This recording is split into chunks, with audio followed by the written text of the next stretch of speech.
Pre-allocations within Sicon Manufacturing is a great way to preset where the item will be used or will come from in advance of any stock movement. Pre-allocations can relate to works orders, sales orders, purchase orders, and stock transfers. For example, when a works order is created, if it contains a component which is a subassembly item, the system will ask if you wish to create a subassembly works order, which is pre-allocated to the parent works order. This can be seen on the Pre-allocations tab of the works order.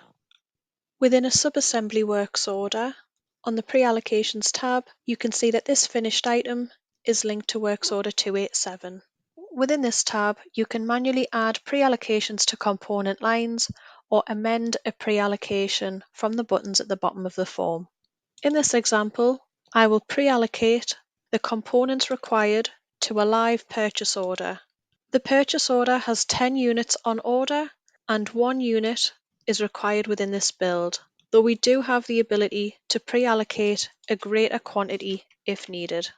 If a works order is generated from a sales order, the finished item will be pre-allocated to the sales order before the item has been built. You can also create purchase orders from within the works order, which creates a pre-allocation between the two. Changing the tabs updates the pre-allocation tab. The pre-allocation is visible when you receive goods against a purchase order. Selecting the blue text advises which works orders require the stock and when production will start. This is useful if you wish to send the stock directly to the manufacturing location as opposed to storing the stock on a shelf. The Receive Pre-allocation screen shows how much stock has been pre-allocated, which you can edit and adjust if needed. However, select Save to continue. When the receipt is complete, the works order will be updated to show the received stock as allocated, and the Pre-allocation tab will show a status of completed.